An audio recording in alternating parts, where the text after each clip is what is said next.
Jujur, beberapa tahun yang lalu hutang saya itu sempat banyak banget dan cicilan bisa dibilang dalam satu bulan itu sekitar 8 jutaan ya dalam per bulan. Sedangkan saat itu masa-masa pandemi dan gaji saya cuma 3 juta. Nah, di video kali ini saya akan membahas bagaimana cara saya untuk bisa lepas dan juga bisa membayar semua hutang-hutang saya ini meskipun rasanya dirasa hampir tidak mungkin teman-teman. Yuk kita akan bahas di video kali ini. Oke, Assalamualaikum warahmatullahi wabarakatuh. Semoga apa yang saya sampaikan ini bisa sedikit memberikan inspirasi juga buat teman-teman. Bukannya bermaksud untuk sombong, enggak. Tapi saya pengen benar-benar menularkan atau mungkin lebih tepatnya membuat teman-teman ini nggak berpikiran bahwa ini adalah akhir dari segalanya. Bahwa ini adalah sesuatu yang mustahil. Tapi saya pengen teman-teman juga bisa lebih optimis dan bisa dibilang intinya pokoknya teman-teman mulai bangkit dan juga yakin bahwa semua masalah ini akan segera beres dan segera lunas ya. Oke. Jadi gini teman-teman ya, ketika mendapati sebuah permasalahan atau sebuah kasus ketika masalah pinjaman online dengan setidaknya utang kita atau mungkin kita tidak punya penghasilan lebih untuk membayarnya, nah itu memang kita akan dihadapkan dengan situasi yang sangat-sangat berat. Dihadapkan dengan situasi yang sangat-sangat membuat kita itu tentu saja tidak bisa mikir jernih, tidur pun tidak tenang, semuanya tidak tenang, seperti itu, gambarannya seperti itu. Tapi apa sih yang harusnya kita lakukan? Yang mungkin bisa dibilang yang harus bisa membuat diri kita itu bisa bangkit dan bisa menyelesaikan semua masalah hutang ini. Pertama-tama karena mengingat kondisi kita itu adalah kondisi di mana kita itu nggak ngerti harus ngapain, kondisi kepepet. Nah, kita coba untuk pelan-pelan mulai lagi untuk lebih istilahnya itu berpikiran tenang, pasrah gitu ya terhadap semua hutang yang ada. Ya udahlah, kalau ada uang dibayar, kalau enggak ya udah. Kita terima segala resikonya. Itu adalah awal mula yang saya lakukan. Karena apa? Karena ya udah mentok, buat makan aja ya dengan gaji segitu kurang teman-teman. Apalagi ya dengan harus punya cicilan yang luar biasa besar gitu. Nah akhirnya otomatis kan kita harus berpikir jauh kan. Kita tidak mungkin juga mendapatkan pekerjaan secara cepat yang mana gajinya lebih gede. Itu akan sangat kecil sekali kemungkinan untuk kita dapatkan. Jalan satu-satunya adalah mulai mencari penghasilan tambahan.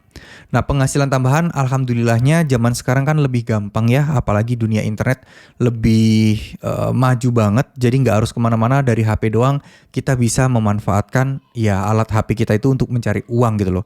Mulai dari menulis artikel, mulai dari jasa admin sosmed, mulai dari proyek-proyekan kecil-kecilan lah. Yang mana itu semua yang berujung membuat saya bisa melunasi semua utang-utang itu.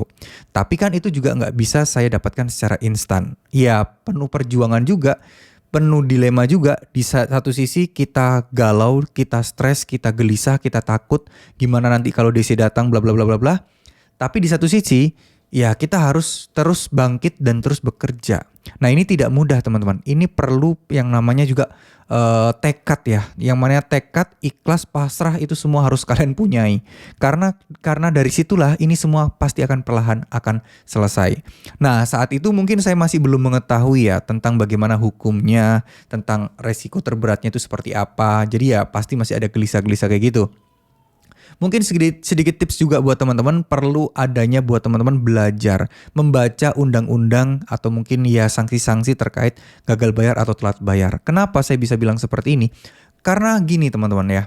Ketika kita dalam situasi yang mungkin menurut kalian situasi yang berat, dengan kalian membaca sendiri undang-undangnya, itu akan membuat teman-teman lebih yakin dibandingkan hanya sekedar mendengar dari saya atau mungkin mendengar dari media-media YouTuber-YouTuber lain gitu ya. Lebih baik kalian baca sendiri, karena ketika teman-teman baca sendiri, insya Allah itu akan lebih meresap dan teman-teman akan yakin. Karena teman-teman merasa kalian sudah riset sendiri loh, ini keyakinan dan pemahaman kalian loh. Nah itu yang harus teman-teman lakukan mulai dari sekarang. Googling aja, cari file-file PDF yang berisi undang-undang tentang hutang piutang atau surat edaran OJK yang berhubungan dengan pinjol. Itu sangat-sangat bermanfaat sekali teman-teman. Sangat-sangat akan mendapatkan akan memberikan kalian dampak yang luar biasa, ketenangan dan keyakinan kalian. Jadi ketika ada informasi atau masukan-masukan negatif yang masuk ke diri kita, itu akan kita tolak dengan sendirinya karena wawasan yang sudah kita pegang. Nah, Setelah kalian sudah bisa mencapainya, tinggal satu nih yang harus teman-teman lakukan. Apa itu? Memperbanyak ibadahnya. Nah, mungkin buat teman-teman yang lain mungkin bersikap skeptis ya. Oh, doa nggak bakal bisa ngelunasi utang. Tunggu dulu. Mungkin iya, tidak akan membuat utang kalian lunas dengan sendirinya. Tapi barangkali dengan doa teman-teman, ini rezeki kalian dilancarkan, segala usaha kalian dimudahkan. Ya semuanya bisa lah, ya semuanya bisa. Dan bahkan gini aja deh, simpelnya seperti ini. Kalau mungkin saya saat itu tidak terlilit hutang, saya tidak akan mampu mempunyai akun TikTok yang setiap harinya bisa mendapatkan penghasilan 1,5 juta bersih setiap hari. Kalau dulu saya tidak mau bangkit dari keterpurukan punya hutang banyak, saya tidak akan bisa sampai seperti ini. Dan itu saya lalui juga mungkin berkat mulai memperbanyak ibadah, sholat tahajud, sholat duha. Dan saya sangat meyakini itu. Karena apa? Karena saya mendengar ceramah Ustadz bahwa kalau kita sholat tahajud 40 hari berturut-turut, itu insya Allah kehidupan kita akan sangat-sangat berubah. Tapi dalam perjalanannya pasti tentu akan ada cobaan-cobaan. Nah, cobaan ini ya saya rasa kalian sudah merasa terpentok di soal pinjol, dan untuk kedepannya saya rasa teman-teman pasti bakal bisa melaluinya deh. Karena ya menurut saya kegelisahan ketika galbe pinjol ini ya itu adalah puncaknya. Itu udah bikin kita pusing juga sebenarnya. Tapi ya balik lagi lah. Mulai untuk dekatkan diri, mulai lebih untuk perbanyak ibadahnya, karena itu yang akan memudahkan kalian ke depannya. Ya, yakinlah bahwa semuanya pasti akan bisa, pasti akan beres. Oke? Terima kasih, semoga apa yang saya sampaikan bisa bermanfaat. Wassalamualaikum warahmatullahi wabarakatuh.